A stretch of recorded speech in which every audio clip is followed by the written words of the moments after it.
ನಮಸ್ಕಾರ, ಸುದ್ದಿ ಮಧ್ಯಾಹ್ನಗೆ ಸ್ವಾಗತ. ನಾನು ತುಳಸಿ ಹರೀಶ್. ಇದೀಗ ಈ ಕ್ಷಣದ ಹೆಡ್ಲೈನ್ಸ್. ಇಂದಿನಿಂದ ಎಸ್ಎಸ್ಎಲ್ಸಿ ಪರೀಕ್ಷೆ ಆರಂಭ. ಎಸ್ಎಸ್ಎಲ್ಸಿ ಪರೀಕ್ಷೆಗೆ ರಾಜ್ಯ ಶಿಕ್ಷಣ ಇಲಾಖೆಯಿಂದ ಕಟ್ಟುನಿಟ್ಟಿನ ರೂಲ್ಸ್. ಕೇಂದ್ರದ ಸಕಲ ಭದ್ರತೆಗೆ ಪೊಲೀಸ್ ನಿಯೋಜನೆ. ಹನಿ ಟ್ರ್ಯಾಪ್ ಪ್ರಕರಣದ ತನಿಖೆ ಆಗ್ರಹ. ವಿಧಾನಸಭೆಯಲ್ಲಿ ಕೋಲಾಹಲ. ಸ್ಪೀಕರ್ ಮೇಲೆ ಪೇಪರ್ ಎಸೆತ ಕಲಾಪ ಮುಂದೂಡಿಕೆ. ಹನಿ ಟ್ರ್ಯಾಪ್ ವಿಚಾರ ನನಗೆ ಗೊತ್ತಿಲ್ಲ, ತೊಂದರೆಯಾಗಿರುವವರು ತಕ್ಷಣ ಪೊಲೀಸರಿಗೆ ದೂರು ನೀಡಲಿ. ಉಪಮುಖ್ಯಮಂತ್ರಿ ಡಿಕೆ ಶಿವಕುಮಾರ್ ಹೇಳಿಕೆ. ರಾಜ್ಯದಲ್ಲಿ ಇಂದಿನಿಂದ ಏಪ್ರಿಲ್ 4ರವರೆಗೆ ಎಸ್ಎಸ್ಎಲ್ಸಿ ಪರೀಕ್ಷೆಗಳು ನಡೆಯಲಿದ್ದು, ಈ ಬಾರಿ ಪರೀಕ್ಷೆಗೆ ಒಟ್ಟು 8,96,447 ವಿದ್ಯಾರ್ಥಿಗಳು ಹೆಸರು ನೋಂದಾಯಿಸಿಕೊಂಡಿದ್ದಾರೆ. 8,42,817 ಹೊಸಬರು, 38,091 ಪುನರಾವರ್ತಿತರು ಹಾಗೂ 15,539 ಖಾಸಗಿ ವಿದ್ಯಾರ್ಥಿಗಳು ಪರೀಕ್ಷೆ ಬರೆಯಲಿದ್ದು, 2,818 ಕೇಂದ್ರಗಳಲ್ಲಿ ಪರೀಕ್ಷೆ ನಡೆಸಲಾಗುತ್ತಿದೆ. ರಾಜ್ಯ ಶಿಕ್ಷಣ ಇಲಾಖೆ ಎಸ್ಎಸ್ಎಲ್ಸಿ ಪರೀಕ್ಷೆ ಬರೆಯುವ ಎಲ್ಲಾ ಮಕ್ಕಳಿಗೆ ಇನ್ನೊಂದು ಸೂಚನೆ ನೀಡಿದೆ ಮತ್ತು ಎಸ್ಎಸ್ಎಲ್ಸಿ ಪರೀಕ್ಷೆ ಬರೆಯುವ ಎಲ್ಲಾ ಮಕ್ಕಳು ಈ ನಿಯಮಗಳನ್ನು ಪಾಲನೆ ಮಾಡುವುದು ಕಡ್ಡಾಯವಾಗಿದೆ. ಎಸ್ಎಸ್ಎಲ್ಸಿ ಪರೀಕ್ಷೆಗೆ ಈಗಾಗಲೇ ಕರ್ನಾಟಕ ಪರೀಕ್ಷಾ ಮಂಡಳಿ ಸಕಲ ಸಿದ್ಧತೆಯನ್ನು ಮಾಡಿಕೊಂಡಿದೆ. ಇನ್ನು ಎಸ್ಎಸ್ಎಲ್ಸಿ ಪರೀಕ್ಷೆ ನಡೆದ ಪರೀಕ್ಷಾ ಕೇಂದ್ರದ 200 ಮೀಟರ್ ದೂರದ ತನಕ ಸುರಕ್ಷತಾ ಕ್ರಮ ಕೂಡ ಕೈಗೊಳ್ಳಲಾಗಿದೆ ಮತ್ತು ಸಕಲ ಭದ್ರತೆಯಲ್ಲಿ ಪೊಲೀಸರ ಸುರಕ್ಷತೆಯಲ್ಲಿ ಎಸ್ಎಸ್ಎಲ್ಸಿ ನಡೆಯಲು ಈಗ ರಾಜ್ಯ ಶಿಕ್ಷಣ ಇಲಾಖೆ ಮುಂದಾಗಿದೆ. ಪರೀಕ್ಷಾ ಕೇಂದ್ರಗಳಲ್ಲಿ ಅಕ್ರಮ ಹಾಗೂ ನಕಲು ತಡೆಯಲು ಎಲ್ಲಾ 2,818 ಕೇಂದ್ರಗಳಲ್ಲಿ ವೆಬ್ಕಾಸ್ಟಿಂಗ್ ಅಳವಡಿಸಲಾಗಿದೆ. ಇನ್ನು ಇಡೀ ಕೇಂದ್ರದಲ್ಲಿ ಸಿಸಿಟಿವಿ ಅಳವಡಿಸಲಾಗಿದೆ. ಅಲ್ಲದೆ ಇದನ್ನು ಜಿಲ್ಲಾ ಪಂಚಾಯಿತಿ ಸಿಇಒ ಕಚೇರಿಯಲ್ಲಿ ನಿಯಂತ್ರಣ ಕೊಠಡಿಯಿಂದ ನಿಯಂತ್ರಿಸಲಾಗುತ್ತಿದ್ದು, ಯಾವುದೇ ಅಕ್ರಮಗಳು ನಡೆದರೂ ಕಂಪ್ಯೂಟರ್ ಪರದೆಯಲ್ಲಿ ಗೋಚರವಾಗುವಂತೆ ವ್ಯವಸ್ಥೆ ಮಾಡಲಾಗಿದೆ.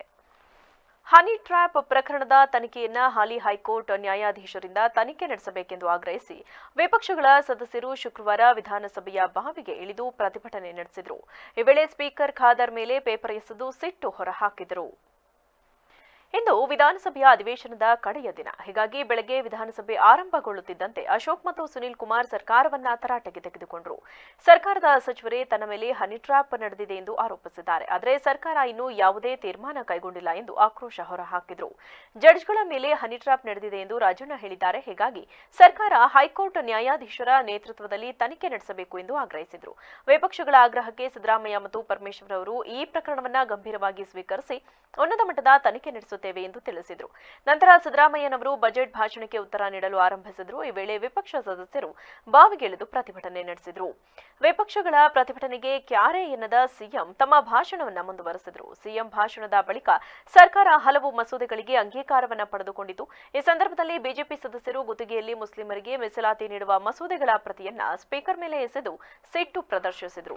ಗದ್ದಲ ಜಾಸ್ತಿಯಾಗುತ್ತಿದ್ದಂತೆ ಖಾದರ್ ಕಲಾಪವನ್ನ ಮುಂದಕ್ಕೆ ಹಾಕಿದರು. ಪ್ರಸ್ತಾವ ಮಂಡಿಸಲಾಯಿತು. ಈಗ ಪ್ರಸ್ತಾವ ಸಭೆ ಮತಕ್ಕೆ ಹಾಕುತ್ತೇನೆ. ಪ್ರಸ್ತಾವ ಹೀಗಿದೆ: 2020 ಸಾಲಿನ ಕರ್ನಾಟಕ ಮಂತ್ರಿಗಳ ಸಂಬಳ ಮತ್ತು ಭತ್ಯೆಗಳ ತಿದ್ದುಪಡಿ ವಿಧೇಯಕ ಮಂಡಿಸಲು ಸಭೆ ಅನುಮತಿ ನೀಡಬೇಕು. ಪ್ರಸ್ತಾವದ ಪರವಾಗಿರುವ ಹೌದು ಎಂದು ಸೂಚಿಸಬೇಕು. ಪ್ರಸ್ತಾವದ ವಿರುದ್ಧವಾಗಿ ಇಲ್ಲ ಎಂದು ಸೂಚಿಸಬೇಕು. ಪ್ರಸ್ತಾವ ಹೌದು ಅನ್ನೋ ಪರವಾಗಿದೆ ಎಂದು ಭಾವಿಸುತ್ತೇನೆ. ಪ್ರಸ್ತಾವ ಹೌದು ಅನ್ನೋ ಪರವಾಗಿದೆ. ಪ್ರಸ್ತಾವ ಅಂಗೀಕೃತವಾಗಿದೆ. ಮಾನ್ಯ ಮುಖ್ಯಮಂತ್ರಿ ಮಂಡಿಸಬೇಕು. ವಿಧೇಯಕವನ್ನು ಮಂಡಿಸಿದ್ದೇನೆ. ಪ್ರಸ್ತಾವ ಮಂಡಿಸಲಾಯಿತು. ರಾಜ್ಯ ರಾಜಕಾರಣದಲ್ಲಿ ಹನಿ ಟ್ರ್ಯಾಪ್ ಮತ್ತೆ ಸದ್ದು ಮಾಡತೊಡಗಿದ್ದು, ಸಚಿವರನ್ನ ಗುರಿ ಮಾಡಲಾಗುತ್ತಿದೆ ಎಂಬ ಚರ್ಚೆ ರಾಜ್ಯ ರಾಜಕೀಯ ವಲಯದಲ್ಲಿ ಬಿರುಗಾಳಿಯನ್ನೇ ಎಬ್ಬಿಸಿದೆ. ಈ ವಿಚಾರವಾಗಿ ನಗರದಲ್ಲಿ ಸುದ್ದಿಗಾರರೊಂದಿಗೆ ಮಾತನಾಡಿರುವ ಉಪಮುಖ್ಯಮಂತ್ರಿ ಡಿಕೆ ಶಿವಕುಮಾರ್ ಅವರು, ಹನಿ ಟ್ರ್ಯಾಪ್ ವಿಚಾರ ನನಗೆ ಗೊತ್ತಿಲ್ಲ, ತೊಂದರೆಯಾಗಿರುವವರು ಸಮಯ ವ್ಯರ್ಥ ಮಾಡದೆ ತಕ್ಷಣ ಪೊಲೀಸರಿಗೆ ದೂರು ನೀಡಲಿ. ಈ ಬಗ್ಗೆ ತನಿಖೆ ನಡೆಯಲಿ. ಸಂತ್ರಸ್ತರಿಗೆ ರಕ್ಷಣೆ ನೀಡುವಂತೆ ಗೃಹ ಸಚಿವರು ಮತ್ತು ಗೃಹ ಇಲಾಖೆಗೆ ಮನವಿ ಮಾಡಲಾಗುವುದು ಎಂದು ತಿಳಿಸಿದರು. ಇದೇ ವೇಳೆ ರಾಜಕೀಯ ಸೇಡಿನಿಂದಾಗಿ ಭೂ ಅತಿಕ್ರಮಣ ಆರೋಪ ಹೊರಿಸಲಾಗಿದೆ ಎಂಬ ಕೇಂದ್ರ ಸಚಿವ ಎಚ್.ಡಿ. ಕುಮಾರಸ್ವಾಮಿ ಅವರ ಆರೋಪವನ್ನು ಡಿಕೆ ಶಿವಕುಮಾರ್ ಅವರು ತಳ್ಳಿಹಾಕಿದರು. ವಿರೋಧಿ ರಾಜಕೀಯವರ ಡಿಎನ್ಎಯಲ್ಲಿದೆ. ಅಧಿಕಾರಿಗಳು ನ್ಯಾಯಾಲಯದ ಆದೇಶಗಳನ್ನು ಮಾತ್ರ ಪಾಲಿಸಿದ್ದಾರೆ. ಈ ಪ್ರಕರಣವನ್ನು ಸಮಾಜ ಪರಿವರ್ತನಾ ಸಮುದಾಯದ ಎಸ್ಆರ್ ಹಿರೇಮಠ್ ದಾಖಲಿಸಿದ್ದಾರೆ. ಇದು ಸೈಡಿನ ರಾಜಕಾರಣ ಹೇಗಾಗುತ್ತದೆ? ನಾವು ಯಾವುದೇ ದೂರು ದಾಖಲಿಸಿಲ್ಲ. ಹಿರೇಮಠ್ ದಾಖಲಿಸಿದ್ದಾರೆ. ಅವರು ನನ್ನ ವಿರುದ್ಧವೂ ಹಲವು ಪ್ರಕರಣಗಳನ್ನು ದಾಖಲಿಸಲಿದ್ದಾರೆ. ಸರ್ಕಾರಿ ಅಧಿಕಾರಿಗಳು ನ್ಯಾಯಾಲಯದ ಆದೇಶದ ನಂತರ ತಮ್ಮ ಕೆಲಸವನ್ನ ಮಾಡುತ್ತಿದ್ದಾರೆ. ಇದರಲ್ಲಿ ಯಾವುದೇ ವಿರೋಧ ಉದ್ದೇಶವಿಲ್ಲ. ಕುಮಾರಸ್ವಾಮಿ ಮೌನವಾಗಿರುವುದು ಕೂಡ ಅವರ ಹಿತದೃಷ್ಟಿಯಿಂದ ಎಂದು ಹೇಳಿದರು. ಎಲ್ಲ ನೋಡ್ರಿ, ಯಾವ್ದೋ ಹಿಟ್ ಅಂಡ್ ರನ್ ಏನೋ ಹೇಳ್ತಾರಲ್ಲ, ಅದೇ ರೀತಿ ಏನೋ ಆಗಿರ್ಬೋದು ಅಷ್ಟೇ. ನನಗೇನು ಅವೆಲ್ಲ ಏನೂ ಗೊತ್ತಿಲ್ಲ. ನಾನು ನಿನ್ನೆ ಬೆಳಗ್ಗೆ ಹೇಳಿದ್ದೀನಿ, ಫಸ್ಟ್ ಒಂದು ಪೊಲೀಸ್ ಸ್ಟೇಷನ್ ಕಂಪ್ಲೇಂಟ್ ಕೊಟ್ಟು ಫೈಲ್ ಮಾಡಿ ಅಂಥದ್ದೆಲ್ಲ ತಡಿಬೇಕು, ಕ್ರಮ ಕೈಗೊಳ್ಳಬೇಕು, ಲೇಟ್ ಮಾಡಬಾರ್ದು. 48 ಜನರದ್ದು ಹನಿ ಟ್ರ್ಯಾಪ್ ಇದೆ, ಮೊದಲು ತನಿಖೆ ಆಗಬೇಕು ಅಂತ ನಾನು ಒತ್ತಾಯ ಮಾಡ್ತಾ ಇದ್ದೀನಿ. ಇಂದು ರಾಜ್ಯಾದ್ಯಂತ ಪರೀಕ್ಷಾ ಹಬ್ಬ ಪ್ರಾರಂಭವಾಗಿದ್ದು ವಿದ್ಯಾರ್ಥಿಗಳು ನಿರ್ಭೀತರಾಗಿ ಪರೀಕ್ಷೆಗಳನ್ನು ಎದುರಿಸಿ ಎಂದು ಸಂಸದ ಶ್ರೇಯಸ್ ಪಟೇಲ್ ತಿಳಿಸಿದರು.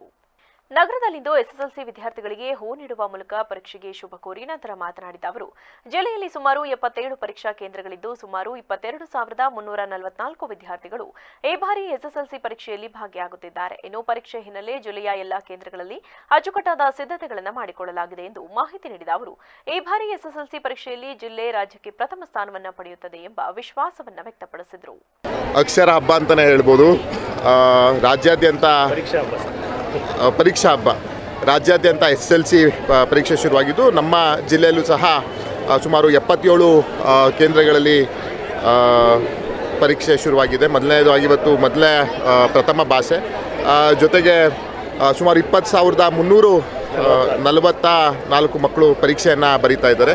ನಮ್ಮ ಜಿಲ್ಲಾ DDPI ಇರ್ಬೋದು, ನಮ್ಮ ಎಲ್ಲ BEOs ಅವರು ಅಚ್ಚುಕಟ್ಟಾಗಿ ವ್ಯವಸ್ಥೆಯನ್ನು ಮಾಡಿದ್ದಾರೆ. ಈ ಬಾರಿ ನಾವು ರಾಜ್ಯಕ್ಕೆ ಪ್ರಥಮ ಬರ್ತೀವಿ ಅಂತ ನಾವು ಭಾವಿಸ್ತೀವಿ. ಖಂಡಿತ ಮಕ್ಕಳು ತಯಾರು ಮಾಡೋದ್ರಲ್ಲಿ ನಮ್ಮ ಸರ್ಕಾರಿ ಶಾಲೆ ಶಿಕ್ಷಕರಾಗಿರ್ಬೋದು, ಖಾಸಗಿ ಶಾಲೆ ಶಿಕ್ಷಕರಾಗಿರ್ಬೋದು ಅದ್ಭುತವಾಗಿ ಶ್ರಮವನ್ನು ಹಾಕಿದ್ದಾರೆ. ಅವ್ರಿಗೆಲ್ಲ ನಾನು ಧನ್ಯವಾದಗಳನ್ನು ಹೇಳ್ತೀನಿ. ಜೊತೆ ಮಕ್ಕಳಿಗೆ ಖಂಡಿತವಾಗಿಯೂ ಈ ಬಾರಿ ಮಕ್ಕಳ ಇಲ್ಲಿ ಹುರುಪು ನೋಡಿದ್ರೆ ಈ ಬಾರಿ ನಮಗೆ ಒಳ್ಳೆಯ ಶಾಲಾ ಶಿಕ್ಷಣ ಇಲಾಖೆ ಜಿಲ್ಲಾ ಉಪನಿರ್ದೇಶಕರಾದ ಚಂದ್ರಶೇಖರ್ ಮಾತನಾಡಿ, ಇಂದಿನಿಂದ ಆರಂಭವಾದ ಎಸ್ಎಸ್ಎಲ್ಸಿ ಪರೀಕ್ಷೆ ಏಪ್ರಿಲ್ 4ರವರೆಗೆ ನಡೆಯಲಿದ್ದು ಇಂದು ಕೇಂದ್ರಗಳಿಗೆ ಸಂಸದರು ಆಗಮಿಸಿ ವಿದ್ಯಾರ್ಥಿಗಳಿಗೆ ಶುಭ ಕೋರಿದ್ದಾರೆ. ಇನ್ನು 77 ಪರೀಕ್ಷಾ ಕೇಂದ್ರಗಳಲ್ಲಿಯೂ ಮಕ್ಕಳಿಗೆ ಬೇಕಾದ ಎಲ್ಲ ಸೌಲಭ್ಯಗಳನ್ನು ಒದಗಿಸಿಕೊಡಲಾಗಿದೆ. ಇನ್ನು ಎಲ್ಲ ಕೇಂದ್ರದಲ್ಲೂ ಸಿಸಿಟಿವಿ ಅಳವಡಿಸಲಾಗಿದ್ದು ಎಲ್ಲ ಉತ್ತಮವಾಗಿ ಕಾರ್ಯನಿರ್ವಹಿಸುತ್ತಿವೆ. ಇನ್ನು ಭದ್ರತಾ ದೃಷ್ಟಿಯಿಂದ ಪೊಲೀಸ್ ಬಂದೋಬಸ್ತ್ ಏರ್ಪಡಿಸಲಾಗಿದ್ದು ಮಕ್ಕಳು ಹಾಗೂ ಪೋಷಕರು ಯಾವುದೇ ಆತಂಕ ಪಡುವ ಅವಶ್ಯಕತೆ ಇಲ್ಲ ಎಂದು ತಿಳಿಸಿದರು. ಇವತ್ತು ಪರೀಕ್ಷೆ SSLC ಪರೀಕ್ಷೆ ಪ್ರಾರಂಭವಾಗಿದೆ. ಇವತ್ತು ಪ್ರಥಮ ಭಾಷೆ ಕನ್ನಡ. ಈ ಒಂದು ಕೇಂದ್ರಕ್ಕೆ ಈಗಾಗಲೇ ಮಾನ್ಯ ಸಂಸದರವರು ಆಗಮಿಸಿ ಮಕ್ಕಳಿಗೆಲ್ಲ ಶುಭಾಶಯ ಕೋರಿದ್ದಾರೆ. ಹಾಗೆ ಈಗಾಗಲೇ ನಮ್ಮ ಪರೀಕ್ಷೆ ನಡೆಸುವ ಬಗ್ಗೆ ಇಡೀ ಜಿಲ್ಲೆಯಾದ್ಯಂತ 77 ಪರೀಕ್ಷಾ ಕೇಂದ್ರಗಳನ್ನು 77 ಕೇಂದ್ರಗಳನ್ನು ಸ್ಥಾಪನೆ ಮಾಡಿದ್ದೀವಿ. ಮಕ್ಕಳಿಗೆ ಒಳ್ಳೆಯ ಎಲ್ಲ ಸಿದ್ಧತೆಯನ್ನು ಮಾಡಿಕೊಟ್ಟಿದ್ದೀವಿ. ಒಂದು ಆಸನ ವ್ಯವಸ್ಥೆ ಇರ್ಬೋದು, ಕುಡಿ ನೀರಿನ ವ್ಯವಸ್ಥೆ ಇರ್ಬೋದು, ಮತ್ತು ಅವರಿಗೆ ವಿಶ್ರಾಂತಿ ಏನಾದರೂ ಕೂಡ ಇದ್ದರೆ, ಏನಾದರೂ ಸಮಸ್ಯೆ ಇದ್ದರೂ ಕೂಡ, ಆರೋಗ್ಯಕರ ಸಮಸ್ಯೆ ಇದ್ದರೂ ಕೂಡ ಈಗಾಗಲೇ ಪ್ರತಿ ಕೇಂದ್ರ ಕೂಡ ನಮ್ಮ ಆರೋಗ್ಯ ಕಲ್ಯಾಣ ಇಲಾಖೆಯಿಂದ ANMಗಳನ್ನು ಕೂಡ ನೇಮಕ ಮಾಡಿದ್ದೀವಿ. ಒಟ್ಟಾರೆ ಮತ್ತು ಪೊಲೀಸ್ ಬಂದೋಬಸ್ತಿಂದ ಭಾಳ ಸುವ್ಯವಸ್ಥಿತವಾಗಿ ಪರೀಕ್ಷೆಯನ್ನು ಮಾಡ್ತಾಯಿದ್ದೀವಿ. ಮತ್ತು ಜೊತೆಗೆ ಈಗಾಗಲೇ ನಾವು ಪರೀಕ್ಷೆ ಬಗ್ಗೆ ಸಾಕಷ್ಟು ಪೂರ್ವ ಸಿದ್ಧತೆಗಳನ್ನು ಮಾಡ್ಕೊಂಡಿದ್ದೀವಿ. ಮಕ್ಕಳಿಗೆ ಭಾಳ ಸುಲಭವಾಗಿ ಪರೀಕ್ಷೆ ಬರೀಲಿಕ್ಕೆ, ಯಶಸ್ವಿ ಪರೀಕ್ಷೆ ಬರಲಿಕ್ಕೆ ಎಲ್ಲ ಮಕ್ಕಳು ಕೂಡ ನಾವು ಸಜ್ಜುಗೊಳಿಸಿದ್ದೀವಿ. ಹಾಗಾಗಿ ಮಾರ್ಚ್ 21ರಿಂದ ರಾಜ್ಯಾದ್ಯಂತ ಎಸ್ಎಸ್ಎಲ್ಸಿ ಪರೀಕ್ಷೆ ಆರಂಭವಾಗಿದ್ದು ಜಿಲ್ಲೆಯ ಪರೀಕ್ಷಾ ಕೇಂದ್ರಗಳಿಗೆ ಜಿಲ್ಲಾಧಿಕಾರಿ ಸಿ ಸತ್ಯಭಾಮ ಭೇಟಿ ನೀಡಿ ಸಿದ್ಧತೆಗಳ ಬಗ್ಗೆ ಪರಿಶೀಲನೆ ನಡೆಸಿದರು. ಈ ವೇಳೆ ಸುದ್ದಿಗಾರರೊಂದಿಗೆ ಮಾತನಾಡಿದ ಅವರು, ಇಂದಿನಿಂದ ಎಸ್ಎಸ್ಎಲ್ಸಿ ಪರೀಕ್ಷೆ ಆರಂಭವಾಗಿದ್ದು 10ನೇ ತರಗತಿಯ ಪರೀಕ್ಷೆ ಜೀವನ ಪ್ರಮುಖವಾದ ಘಟ್ಟ. ಇನ್ನು ಜಿಲ್ಲೆಯಲ್ಲಿ 77 ಕೇಂದ್ರಗಳಿದ್ದು ಎಲ್ಲಾ ಕೇಂದ್ರಗಳಲ್ಲೂ ಸಿಸಿಟಿವಿ ಅಳವಡಿಕೆ ಹಾಗೂ ಅಗತ್ಯ ಭದ್ರತೆಗಳನ್ನು ಒದಗಿಸಲಾಗಿದೆ. ಪರೀಕ್ಷೆಯ ಮೊದಲ ದಿನವಾದ ಇಂದು ಮಾತೃಭಾಷೆ ಕನ್ನಡ ಪರೀಕ್ಷೆ ಇದ್ದು ವಿದ್ಯಾರ್ಥಿಗಳು ನಿರ್ಭೀತರಾಗಿ ಉತ್ಸಾಹದಿಂದ ಪರೀಕ್ಷೆ ಬರೆಯುತ್ತಿದ್ದಾರೆ ಎಂದು ಮಾಹಿತಿ ನೀಡಿದರು. ನಮಸ್ಕಾರ. ಇವತ್ತು ನಾವು SSLC ಎಕ್ಸಾಮ್ ಪ್ರಾರಂಭ ಆಗಿದೆ. 10ನೇ ಕ್ಲಾಸು ಜೀವನದಲ್ಲಿ ಭಾಳ ಪ್ರಮುಖವಾದ ಘಟ್ಟ. ನಮ್ಮ ಹಾಸನ ಒಂದು ಜಿಲ್ಲೆಯಲ್ಲಿ ಸುಮಾರು 77 ಸೆಂಟರ್ಸ್ ಇದೆ. 77 ಸೆಂಟ್ರಲ್ಲಿ ಇದು ಗಂಧದ ಕೋಟೆ ಅಂತ ಕ್ಲಸ್ಟರ್ ಆಫ್ ಸ್ಕೂಲ್ಸ್ ಇದೆ. ಇಲ್ಲಿ ಸುಮಾರು 350ಕ್ಕೂ ಹೆಚ್ಚು ಮಕ್ಕಳು ಇಲ್ಲಿ ಇವತ್ತು ಪರೀಕ್ಷೆ ಬರೀತಾ ಇದ್ದಾರೆ. ಮೊದಲ ನಮ್ಮ ಮಾತೃಭಾಷೆ ಕನ್ನಡ, ಹಾಗಾಗಿ ಮಕ್ಕಳಿಗೆಲ್ಲ ಭಯ ಏನು ಕಾಣಿಸ್ಲಿಲ್ಲ. ಸೊ ಮಕ್ಕಳೆಲ್ಲ ಭಾಳ ಖುಷಿಯಿಂದ ಪಾಲ್ಗೊಂಡ್ರು. ಆಮೇಲೆ ಅವರ ಏನಾದರೂ ಆರೋಗ್ಯದಲ್ಲಿ ಏರುಪೇರು ಏನಾದರೂ ಇದ್ದರೆ ನಮ್ಮ ಆಶಾ ಅವರಿದ್ದಾರೆ, ಅಂದರೆ ನಮ್ಮ ಹೆಲ್ತ್ ಡಿಪಾರ್ಟ್ಮೆಂಟಿಂದ ಆಶಾ ಎಲ್ಲ ಇದ್ದಾರೆ. ಏನೂ ಸಮಸ್ಯೆ ಇಲ್ಲ. ಈವನ್ ಕೆಪಿಟಿಸ್ ನಮ್ಮ ಚೆಸ್ಕಾಮ್ಗೂ ಕೂಡ ಕೇಳಿದ್ವಿ, 24x7 ನಮಗೆ ಸೆಂಟರ್ಸ್ಗೆ ಪವರ್ ಸಪ್ಲೈ ಕೊಡಿ ಅಂತ ಅಂದ್ಬಿಟ್ಟು ಹೇಳಿದ್ವಿ. ಯಾವಾಗ ಡ್ಯೂರಿಂಗ್ ಎಕ್ಸಾಮಿನೇಷನ್ ಸೊ ಕೊಡ್ತೀವಿ ಅಂತ ಹೇಳಿದ್ದಾರೆ. ಸೊ ಏನೂ ಸದ್ಯಕ್ಕೆ ನಮ್ಮಲ್ಲಿ ಪ್ರಾಬ್ಲಮ್ ಇಲ್ಲ. ಎಲ್ಲ ಶಾಂತವಾಗಿ ಭಾಳ ಉತ್ಸಾಹದಿಂದ ಬರಿತಾ ಇದ್ದಾರೆ. ಬೇಲೂರು ಪಟ್ಟಣದ ಶಾಂತಲಾ ವಿದ್ಯಾಸಂಸ್ಥೆ ಹಾಗೂ ಪೂರ್ಣಪ್ರಜ್ಞಾ ಶಾಲೆಗೆ ಭೇಟಿ ನೀಡಿ ಅಲ್ಲಿಯ ವಿದ್ಯಾರ್ಥಿಗಳಿಗೆ ಲೇಖನಿ ನೀಡುವುದರ ಮೂಲಕ ಬೇಲೂರು ಪುರಸಭೆ ಅಧ್ಯಕ್ಷ AR ಅಶೋಕ್ ಶುಭ ಹಾರೈಸಿದರು. ಈ ಸಂದರ್ಭದಲ್ಲಿ ಮಾತನಾಡಿದ ಅವರು, ಇಂದಿನಿಂದ SSLC ಪರೀಕ್ಷೆ ಪ್ರಾರಂಭವಾಗಿದೆ. ಅದರಂತೆ ವಿದ್ಯಾರ್ಥಿಗಳು ಯಾವುದೇ ಭಯ ಆತಂಕವಿಲ್ಲದೆ ಪರೀಕ್ಷೆ ಬರೆಯಬೇಕು. ವಿದ್ಯಾರ್ಥಿಗಳು ತಮ್ಮಲ್ಲಿರುವ ತಪ್ಪು ತಿಳುವಳಿಕೆ ಮೊದಲು ಹೋಗಲಾಡಿಸಬೇಕು. ಶಿಕ್ಷಣ ಎಂಬುದು ಬುದ್ಧಿಶಕ್ತಿಯನ್ನ ಹೆಚ್ಚಿಸುತ್ತದೆ.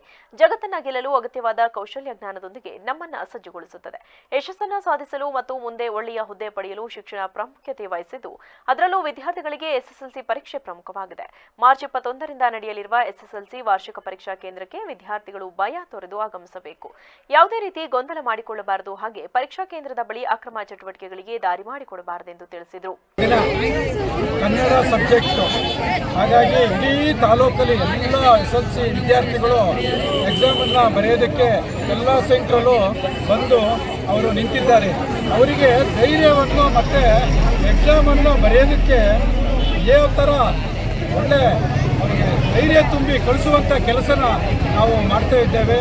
ನಮ್ಮ ಸ್ನೇಹಿತರಾದ ಚಂದ್ರೂರವರು, ಪುರಸಭೆಯ ಹೆಲ್ತ್ ಇನ್ಸ್ಪೆಕ್ಟ್ರು, ಮತ್ತು ನಮ್ಮ ಸ್ನೇಹಿತರಾದಂಥ ಅಸ್ಗರ್ ಅಲಿ ಅವರು ಮತ್ತು ಹೇಮಂತ್ ಅವರು ಸಹ ಎಲ್ಲರೂ ಬಂದು ಇವತ್ತು ಎಲ್ಲ ವಿದ್ಯಾರ್ಥಿಗಳಿಗೂ ಸ್ಥೈರ್ಯ ತುಂಬಿ ಅವರಿಗೆ ಒಂದು ಪೆನ್ ಕೊಟ್ಟು ಅವರು ಒಳ್ಳೆ ಮಾರ್ಕ್ಸನ್ನು ತೆಗಿಬೇಕು, ಈ ತಾಲೂಕಿಗೆ ಒಂದು ಒಳ್ಳೆ ಹೆಸರು ಬರಬೇಕು ಅಂತ ಹೇಳ್ಬಿಟ್ಟು ನಾವು ಅವರಿಗೆಲ್ಲರಿಗೂ. ನಂತರ ಮಾತನಾಡಿದ ಕರವೇ ಅಧ್ಯಕ್ಷ ಚಂದ್ರಶೇಖರ್, ಪರೀಕ್ಷೆಯ ತಯಾರಿಗೆ ತಮ್ಮದೇ ಆದ ದೈನಂದಿನ ಓದಿನ ವೇಳಾಪಟ್ಟಿ ಸಿದ್ಧಪಡಿಸಿಕೊಂಡು ವಿದ್ಯಾರ್ಥಿಗಳು ಪರೀಕ್ಷಾ ತಯಾರಿ ಮಾಡುವುದು ತುಂಬಾ ಅವಶ್ಯಕವಾಗಿದೆ.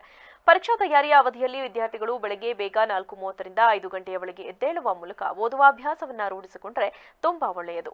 ಬೆಳಗಿನ ಅವಧಿಯು ಓದಿಗೆ ಬಹಳ ಸೂಕ್ತವಾದ ಸಮಯವಾಗಿರುವುದರಿಂದ ಈ ಸಮಯವನ್ನ ಚೆನ್ನಾಗಿ ಉಪಯೋಗಿಸುವುದು ಸೂಕ್ತ. ಆ ಅವಧಿಯಲ್ಲಿ ಓದಿದ ಅಂಶಗಳು ಬಹಳ ಬೇಗನೆ ನಮ್ಮ ಮನಸ್ಸಿಗೆ ಹೋಗುವುದರಿಂದ ಕಲಿಕೆ ಸುಲಭವಾಗುತ್ತದೆ ಎಂದರು. ಎಲ್ಲ ಮಕ್ಕಳಿಗೂ ಸಹ ನಮ್ಮ ಪುರಸಭೆ ಅಧ್ಯಕ್ಷ ಹೇಳಿದಂತೆ ಶುಭವನ್ನು ಹಾರೈಸ್ತಿದ್ದೇವೆ. ಯಾಕೆಂದರೆ ಪ್ರಥಮ ಭಾಷೆ ಕನ್ನಡ ಇವತ್ತು ಪ್ರಪ್ರಥಮವಾಗಿ ಇವತ್ತು ನಾವು ಈ ಒಂದು ತಾಲೂಕಿನಲ್ಲಿ ಶುರುವಾಗಿದೆ. ಈ ಒಂದು ಭಾಷೆಯ ಒಂದು ನಮ್ಮ ಕನ್ನಡ ಭಾಷೆ ಆಗಿದ್ದರಿಂದ ನಮ್ಮ ಪುರಸಭೆ ಅಧ್ಯಕ್ಷರು ಇವತ್ತು ಏನು ಪುರಸಭೆಯಿಂದ ಒಂದೊಂದು ಪುರಸಭೆ ಅಧ್ಯಕ್ಷರು ಏನು ಎಲ್ಲ ಶಾಲೆಗಳಿಗೆ ಹೋಗಿ ಏನು ಶುಭ ಹಾರೈಸ್ತಿದ್ದಾರೆ. ಮಕ್ಕಳಿಗೆ ಒಳ್ಳೆಯದಾಗಲಿ, ಒಳ್ಳೆಯ ಎಕ್ಸಾಮ್ ಬರಲಿ, ತಾಲೂಕಿಗೆ ಒಂದು ಹೆಸರು ಕೀರ್ತಿಸಲಿ. ಇಲ್ಲಿನ ನಮ್ಮ ಏನು ವಿಶ್ವವಿಖ್ಯಾತ ಬೇಲೂರು ಇಡೀ ಜಿಲ್ಲಾ ಮಟ್ಟದಲ್ಲಿ ಒಂದು ಹೆಸರು ಮಾಡಲಿ ಅಂತ ಇವತ್ತು ಎಲ್ಲರಿಗೂ ಸಹ ಒಂದು ಬೆನ್ನು ಕೊಡುವ ಮುಖಾಂತರ ಅವರಿಗೆ ಆಶಯ ಮಾಡಿದ್ದಾರೆ. ಅವರಿಗೆ ಒಳ್ಳೆಯದಾಗಲಿ. ಇನ್ನೂ ಹೆಚ್ಚಿನ ಈ ಸಂದರ್ಭದಲ್ಲಿ ಪುರಸಭೆ ಆರೋಗ್ಯಾಧಿಕಾರಿ ಲೋಹಿತ್, ಕಸಾಪಾಧ್ಯಕ್ಷ ಮಾನಮಂಜೇಗೌಡ ಸೇರಿದಂತೆ ಇತರರು ಹಾಜರಿದ್ದರು. ಮರಾಠಿ ಪುಂಡರು ಕನ್ನಡಿಗರ ಮೇಲೆ ಹಲ್ಲೆ ಮಾಡಿದ್ದನ್ನು ವಿರೋಧಿಸಿ ವಾಟಾಳ್ ನಾಗರಾಜ್ ಮಾರ್ಚ್ 22ರಂದು ಕರ್ನಾಟಕ ಬಂದ್ಗೆ ಕರೆ ಕೊಟ್ಟಿದ್ದಾರೆ. ಆದರೆ ವಾಟಾಳ್ ನಾಗರಾಜ್ ಕರೆ ಕೊಟ್ಟಿರುವ ಬಂದ್ಗೆ ನಮ್ಮ ಬೆಂಬಲ ಇಲ್ಲ ಎಂದು ಕರ್ನಾಟಕ ರಕ್ಷಣಾ ವೇದಿಕೆಯ ಬೇಲೂರು ತಾಲೂಕು ಅಧ್ಯಕ್ಷ ಚಂದ್ರಶೇಖರ್ ಹೇಳಿದರು. ಈ ವಿಚಾರವಾಗಿ ಬೇಲೂರು ಪಟ್ಟಣದಲ್ಲಿ ಸುದ್ದಿಗಾರರೊಂದಿಗೆ ಮಾತನಾಡಿದ ಅವರು, ಮಾರ್ಚ್ ತಿಂಗಳಿನಲ್ಲಿ ಶಾಲಾ ಕಾಲೇಜು ವಿದ್ಯಾರ್ಥಿಗಳಿಗೆ ಪರೀಕ್ಷೆ ನಡೆಯಲಿದೆ. ಈ ಸಂದರ್ಭದಲ್ಲಿ ಬಂದ್ ಆಚರಿಸಿದರೆ ವಿದ್ಯಾರ್ಥಿಗಳಿಗೆ ತೊಂದರೆಯಾಗುತ್ತದೆ. ವಿದ್ಯಾರ್ಥಿಗಳು ವರ್ಷವಿಡೀ ಅಧ್ಯಯನ ಮಾಡಿ ಪರೀಕ್ಷೆಗೆ ಸಜ್ಜಾಗಿರುತ್ತಾರೆ. ಈ ಸಂದರ್ಭದಲ್ಲಿ ಬಂದ್ ಮಾಡಿದರೆ ವಿದ್ಯಾರ್ಥಿಗಳು ಆತಂಕಗೊಳ್ಳುತ್ತಾರೆ. ಕನ್ನಡಕ್ಕಿಂತ ಯಾರು ದೊಡ್ಡವರಲ್ಲ. ಕರ್ನಾಟಕದಲ್ಲಿ ಎಲ್ಲೇ ಕನ್ನಡ ನೆಲ ಜಲ ನುಡಿಗೆ ಅವಮಾನ ಆದರೆ ಕರ್ನಾಟಕ ರಕ್ಷಣಾ ವೇದಿಕೆ ಟಿಎ ನಾರಾಯಣಗೌಡ ಬಣ ಸಹಿಸಲ್ಲ. ಡಿಸೆಂಬರ್ 31ರಂದು ಕೆಲವು ಕನ್ನಡ ಸಂಘಟನೆಗಳು ಕರೆದಿರುವ ಕರ್ನಾಟಕ ಬಂದ್ಗೆ ಕರ್ನಾಟಕ ರಕ್ಷಣಾ ವೇದಿಕೆ ಬೆಂಬಲ ಇರುವುದಿಲ್ಲ. ಡಿಸೆಂಬರ್ 31ರಂದು ಕರ್ನಾಟಕ ರಕ್ಷಣಾ ವೇದಿಕೆಯ ಕಾರ್ಯಕರ್ತರು ಬಂದ್ನಲ್ಲಿ ಪಾಲ್ಗೊಳ್ಳುವುದಿಲ್ಲ. ಎಂಇಎಸ್ ಮತ್ತು ಶಿವಸೇನೆಗಳ ವಿರುದ್ಧ ನಮ್ಮ ಹೋರಾಟ ನಿರಂತರವಾಗಿ ನಡೆಯುತ್ತದೆ ಎಂದು ಹೇಳಿದರು. ಕರ್ನಾಟಕ ಬಂದು ಕರೆ ನೀಡಿದ್ದಾರೆ ಪ್ರಗತಿಪರ ಸಂಘಟನೆಗಳು. ಈ ನಿಟ್ಟಿನಲ್ಲಿ ಕರ್ನಾಟಕ ರಕ್ಷಣಾ ವೇದಿಕೆಯ ಟಿಎ ನಾರಾಯಣಗೌಡರ ನೇತೃತ್ವದ ಸಂಘಟನೆ ಏನು 22ನೇ ತಾರೀಕು ಬಂದಿಗೆ ಬೆಂಬಲ ಕೊಡ್ತಾಯಿಲ್ಲ ನಾವು. ಯಾಕೆ ಅಂದರೆ ಇವತ್ತು ಏನು ನಮ್ಮ ರಾಜ್ಯದಲ್ಲಿ ನಾಳೆಯಿಂದ ಆಗಲೇ SLC ಪರೀಕ್ಷೆ ಶುರುವಾಗ್ತದೆ. ನಮ್ಮ ಮಕ್ಕಳುಗಳಿಗೆ ನಾವು ಶುಭ ಕೋರುವಂಥ ಸಂದರ್ಭದಲ್ಲಿ ಯಾವುದೇ ಥರದ ಅಹಿತಕರ ಘಟನೆಗಳು ನಡೀಬಾರ್ದು ಅಂದರೆ ನಾವು ಬಂದಿಗೆ ಬೆಂಬಲ ಕೊಡೋದಿಲ್ಲ. ಯಾಕಪ್ಪ ಅಂದರೆ ನೋಡಿ, ನಾವು ಮಹಾರಾಷ್ಟ್ರಕ್ಕೆ ಹೋಗಿ ಮಹಾರಾಷ್ಟ್ರದ ಮುಖ್ಯಮಂತ್ರಿ ಮತ್ತು ನಮ್ಮ ರಾಜ್ಯದ ಮುಖ್ಯಮಂತ್ರಿಗಳು ಇಲ್ಲಿ ಸಂಬಂಧಪಟ್ಟಂಥ ಮಂತ್ರಿಗಳ ಜೊತೆ ಮಾತುಕತೆ ಮಾಡಿ ನಾವು ಸೌಹೃದವಾಗಿ ನಾವು ಮಾತುಕತೆ ಮಾಡ್ಕೊಂಡು ಬಂದಿದ್ದೀವಿ. ಇವತ್ತು ಈ ಕೂಡ ನಾವು ಏನಪ್ಪ ಹೇಳ್ತೀವಿ ಅಂದರೆ ಬೇರೆ ಸಂಘಟನೆಗಳಿಗೆ ಈ ಒಂದು ಬಂಧನ ನೀವು ಕೈ ಬಿಡಬೇಕು. ಯಾಕಪ್ಪ ಅಂದರೆ ನಮ್ಮ ರಾಜ್ಯ ಹಿತದೃಷ್ಟಿ ನಾವು ಕಾಯಬೇಕಾಗ್ತದೆ. ಏನಾದ್ರು ಒಂದು ಬಂದು ಕರೆ ಕೊಟ್ಟರೆ ನೀವು ಕೋಟ್ಯಾಂತರ ರೂಪಾಯಿ ಲಾಸ್ ಆಗೋದು ನಮ್ಮ ರಾಜ್ಯಕ್ಕೆ, ಬೇರೆ ರಾಜ್ಯಕ್ಕಲ್ಲ. ದಯಮಾಡಿ ಅರ್ಥ ಮಾಡ್ಕೋಬೇಕಾಗ್ತದೆ ನೀವು. ಇಂದಿನಿಂದ ಎಸ್ಎಸ್ಎಲ್ಸಿ ಪರೀಕ್ಷೆ ಆರಂಭವಾಗಿದ್ದು ಪರೀಕ್ಷಾ ಕೇಂದ್ರ ಹಾಗೂ ಕೊಠಡಿಗಳಿಗೆ ಕ್ಷೇತ್ರ ಶಿಕ್ಷಣಾಧಿಕಾರಿ ಉಮಾರ್ ಅವರು ಭೇಟಿ ನೀಡಿ ಪರಿಶೀಲನೆ ನಡೆಸಿದರು.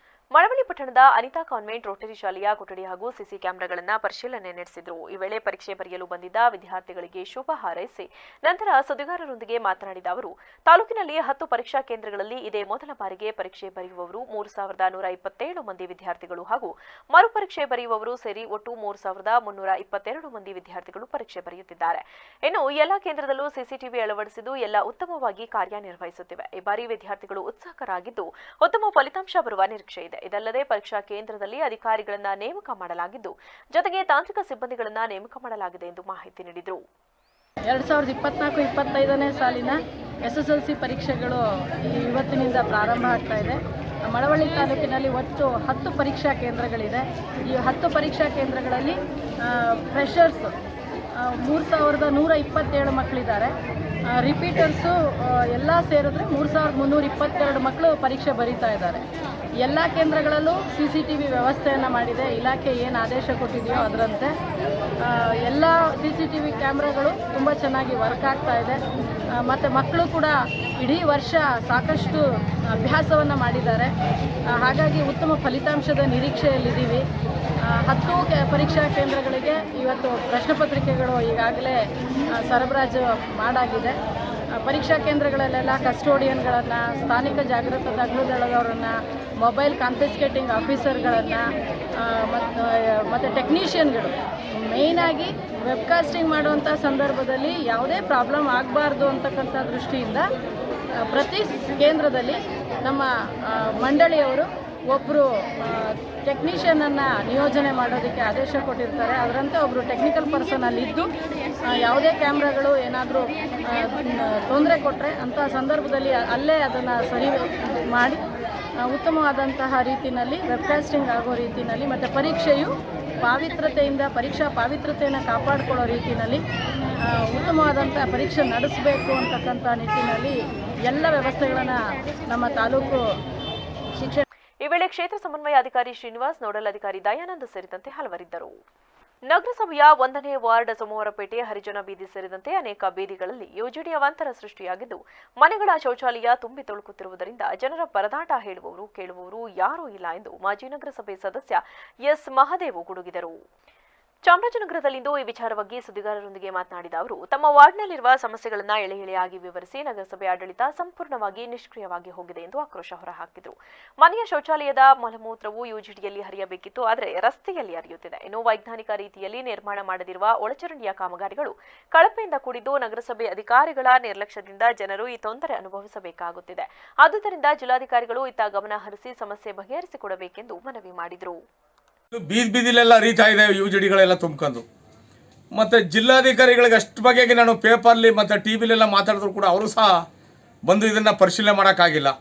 ನಗರಸಭೆಯಲ್ಲಿ ಕಮಿಷನರ್ಗೆ ಒಂದು ಸತಿಯಾರು ಬಂದು ನಮ್ಮ ವಾರ್ಡ್ಗೆ ಭೇಟಿ ಕೊಡಿ ಸ್ವಾಮಿ, ಅವರು ಸಹ ಬಂದು ಭೇಟಿ ಕೊಟ್ಟಿಲ್ಲ ಇನ್ನೂ.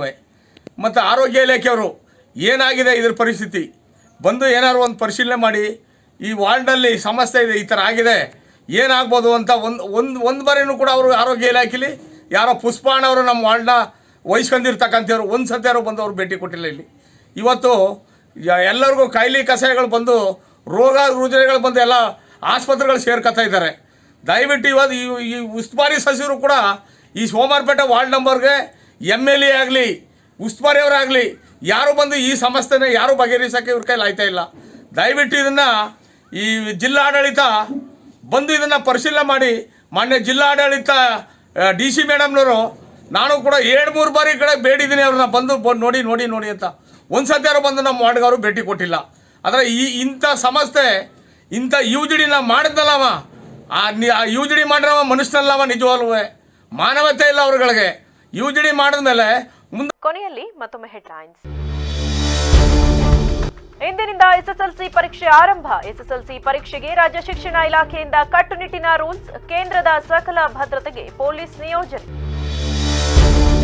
ಹನಿ ಟ್ರ್ಯಾಪ್ ಪ್ರಕರಣದ ತನಿಖೆ ಆಗ್ರಹ. ವಿಧಾನಸಭೆಯಲ್ಲಿ ಕೋಲಾಹಲ. ಸ್ಪೀಕರ್ ಮೇಲೆ ಪೇಪರ್ ಎಸೆತ ಕಲಾಪ ಮುಂದೂಡಿಕೆ. ಹನಿ ಟ್ರ್ಯಾಪ್ ವಿಚಾರ ನನಗೆ ಗೊತ್ತಿಲ್ಲ, ತೊಂದರೆಯಾಗಿರುವವರು ತಕ್ಷಣ ಪೊಲೀಸರಿಗೆ ದೂರು ನೀಡಲಿ. ಉಪಮುಖ್ಯಮಂತ್ರಿ DK ಶಿವಕುಮಾರ್ ಹೇಳಿಕೆ. ಕ್ಷಣಕ್ಷಣದ ಸುದ್ದಿಗಾಗಿ ನೋಡ್ತಾ ಇರಿ VVC TV. ಇದು ಜನರ ಧ್ವನಿ, ಸತ್ಯದ ಕಡೆ ನಮ್ಮ ನಡೆ.